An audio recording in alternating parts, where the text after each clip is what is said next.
ही उनके पिताजी आदरणीय लालू जी की, वो उसकी राजनीति देखिए।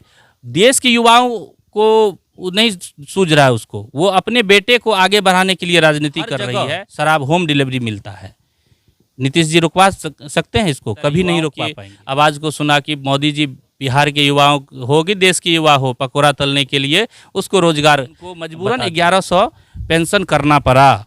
अगर प्रशांत जी इस पर आवाज़ नहीं उठाते तो आज ये अंधी बहरी सरकार किसी बुजुर्गों का हाल को सुधारने योग्य पेंशन देने वाली नहीं है। न्यूज़ 16 बिहार, और इस वक्त हम अभी कुमारखंड में हैं। हमारे साथ बातचीत करने के लिए जनसुराज पार्टी के एक युवा जिलाध्यक्ष ललन कुमार जी हैं, इनसे बातचीत करेंगे। जी, लगातार आप देख रहे हैं कि जैसे चुनाव नज़दीक आ चुके हैं, वैसे ही बिहार की सूबों के मुखिया लगातार युवाओं को लेकर नई नई तरह की बात योजना निकाल रही है। क्या जनसुराज पार्टी जिस तरह से घोषणा की है, कहीं न कहीं उनकी कॉपी तो नहीं कर रही है लोग? नहीं, देखिए, जनसुराज पार्टी की बिल्कुल आपने सही कहा है, कॉपी ही चल रही है। सरकार को इतने दिन से कोई रूट चार्ट नहीं था, थॉट नहीं था कि हम युवा के लिए क्या करें, बुजुर्ग के लिए क्या क्या करें, और इतने जो बेरोजगारी है इनके लिए क्या करें। अभी हमारे आदरणीय प्रशांत किशोर जी जनसुराज पार्टी के सूत्रधार इतने अपना प्लान बताए हैं, बिहार कैसे बदलेगा, बिहार में सुधार कैसे होगी, उस पर आप देखिए कहीं ना कहीं बिहार के मुख्यमंत्री नीतीश कुमार जी कर रहे हैं। देखिए, हमारे पार्टी की ओर से पिछले कुछ दिनों से महिला सशक्तिकरण का चल रहा था, तो उसको क्या किए हैं, कॉपी करके नीतीश कुमार जीविका दीदी का बैठक शुरू कर दिया, करोड़ की खर्च करके अपना पार्टी का प्रचार के लिए। ये सभी चुनाव का जुमलेबाजी चल रहा है, चुनाव का प्रचार चल रहा है। ये प्रशांत जी का कॉपी, इसका पेस्ट हो रहा है। और देखिए, युवाओं की बात कीजिए तो अभी अभी इनको बहाली की सूझी है, और बुजुर्गों की बात करें तो हमारे प्रशांत जी लगातार बात कर रहे हैं कि बुजुर्गों को 400 रुपया में इस महंगाई की दौर में कैसे पेट भरेगा, कैसे दिन चलेगा। वो 2000 पेंशन की बात की हैं। तो इनके लगातार प्रयास से, लगातार संघर्ष से, जनसुराज की संघर्ष का मैं ये रिजल्ट मानूंगा कि अभी उनको मजबूरन 1100 पेंशन करना पड़ा। आज प्रशांत जी का संघर्ष बिहार में दिखा है। प्रशांत जी की मैं कहीं ना कहीं जीत मानूंगा कि ये अभी नीतीश को मजबूरन 1100 पेंशन करना पड़ा है। जो विधानसभा चुनाव हुआ था उसमें प्रधानमंत्री नरेंद्र मोदी और नीतीश कुमार 2 करोड़ युवाओं को रोजगार देने की बात कही थी। क्या युवाओं को रोजगार मिला? कुछ नहीं मिला। 1 करोड़ 2 करोड़ पर साल उन्होंने, मोदी जी ने बताया था कि युवा को रोजगार देंगे। मिला क्या? आपने बहुत सारे वीडियोज़ में देखा, बहुत सारे। तो ये सभी सिर्फ अपने फायदे की राजनीति करती है। नीतीश कुमार आज तक अपना फायदा किया? दूसरे पार्टी की बात करें, लालू यादव अपने फायदा की बात किया है? सब परिवारवाद की राजनीति करते हैं। ये लोग अपने बेटे को चमकाने और अपने बेटे को आगे लाने में लगे हुए हैं। तेजस्वी जी बोले कि हमने 1 साल रहे सत्ता में, हम 10 लाख युवाओं को रोजगार दिए। क्या सही बात है? तेजस्वी जी ने कहा था कि मैं जब सत्ता में आऊँगा तो 10 लाख युवाओं को रोजगार देने के लिए पहला कदम चलाऊँगा।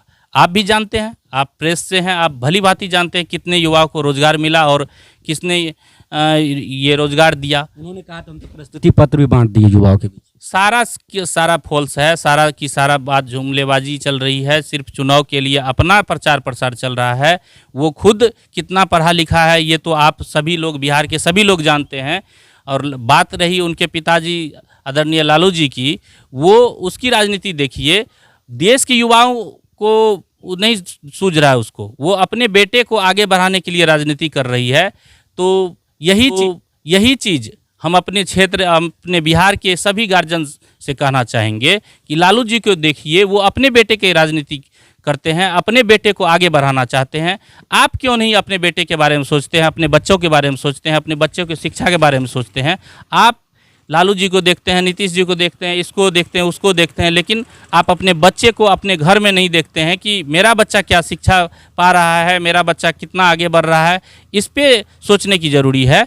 तो मैं सभी से ये कहूँगा कि अपने बच्चे के बारे में सोचिए, आपके बच्चा का विकास कैसे होगा। लालू जी जैसे अपने बच्चे के बारे में सोच रहे हैं, आप भी अपने बच्चे के बारे में सोचिए। तेजस्वी यादव कह रहे हैं कि हम युवाओं का पलायन रोक देंगे, पहले कहाँ थे? तेजस्वी जी के पास इसका रोड मैप क्या है, क्या थॉट है, क्या उसके पास कुछ ऐसा सूत्र है कि आज तक आपने सुना है कि तेजस्वी जी बताए हैं कि हमने इस रास्ते को अपनाकर इसका पलायन को रोक देंगे? इतने दिन से वो उप मुख्यमंत्री रहे, उनके पिताजी, उसके माताजी सभी सरकार में रही हैं। इतने दिन से क्या कर रहे थे, उनको आज सूझा है, आज समझ में आया है कि हम पलायन रोक देंगे।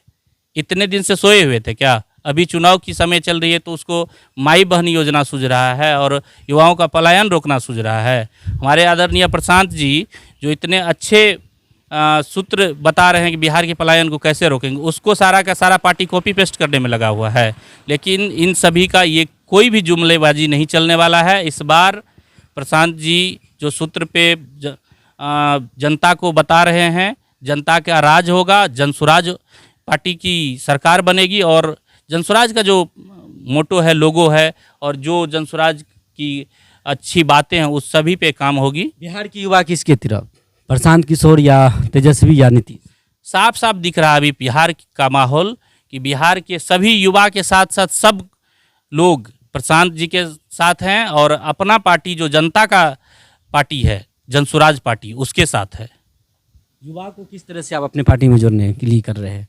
देखिए, युवा को जोड़ने की ज़रूरत नहीं है। युवा में एक अलग एनर्जी है, अलग जोश है, उसके साथ अलग सूझबूझ होती है। उसको जोड़ने की, वो खुद ब खुद जुड़ता है, वो खुद ब खुद अपने आप को आगे बढ़ाने के लिए सोच सकता है, समझ सकता है, जो कि अभी वो खुद देख रहे हैं कि जनसुराज ही उसको एक विकल्प दिख रहा है कि हम सभी युवा को बिहार बदलने में हम सभी युवाओं को अपना कंधा लगाना है।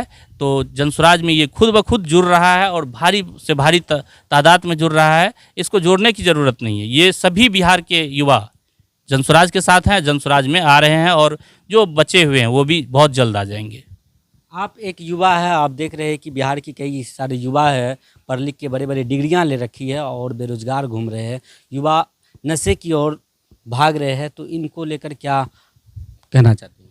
देखिए, ये जो नशे की बात आपने कही है, ये बहुत दर्दनीय बात है।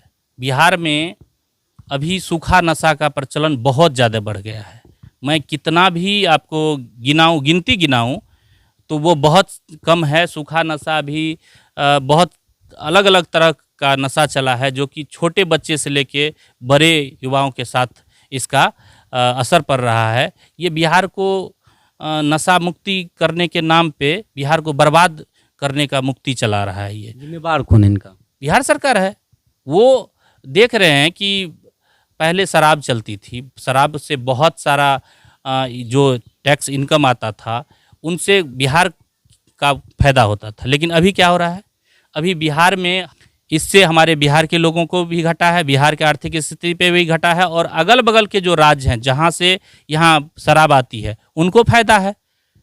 अगर वो बंद नहीं होती तो ये सूखा नशा भी इतना चरम सीमा पे नहीं होता। अभी जाके देखिए, जितना नशा मुक्ति केंद्र है सब में सिर्फ युवा भरा पड़ा है। काहे उस युवा का कोई लाइफ नहीं है, ज़िंदगी नहीं है। सभी को बर्बाद करने पे, युवा पीढ़ी को बर्बाद करने के लिए ये सारा जाल फरोशी साजिश है और वही साजिश में जो इतने दिन से सरकार में वो कामयाब हो रहा है और हमारे बिहार के जो युवा है वो बर्बाद हो रहा है। तो आपने देखा कि हमारे साथ बातचीत कर रहे थे ललन कुमार जी, जो जनसुराज पार्टी के जिला अध्यक्ष है। इन्होंने कहा कि जब एक लालू यादव अपने बेटा का चिंता लेकर पूरे बिहार की, तो ये बड़ा सवाल है, क्योंकि जिस तरह से एक पिता अपने बेटा को मुख्यमंत्री बनाने के लिए लगातार कई बड़े बड़े रैलियां कर रही है, तो दूसरी तरफ बिहार के जो पिता है, जो उन युवाओं का पिता है, जो उनके चेहरे पर कई तरह के भविष्य देखते हैं, कई तरह के खुशियां देखते हैं, लेकिन वोट के समय वो खुशियां को किसी अरे गरे के हाथ सौंप देते हैं जो उनके बेटे के भविष्य को बर्बाद कर देते हैं। बहरहाल आप लोग क्या कुछ कहना चाहते हैं इस वीडियो में और कमेंट करके, और आप लोग कहां से इस वीडियो को देख रहे हैं कमेंट में अपनी जानकारियां जरूर दें। मिलते हैं अगले वीडियो में। जय हिंद, जय भारत।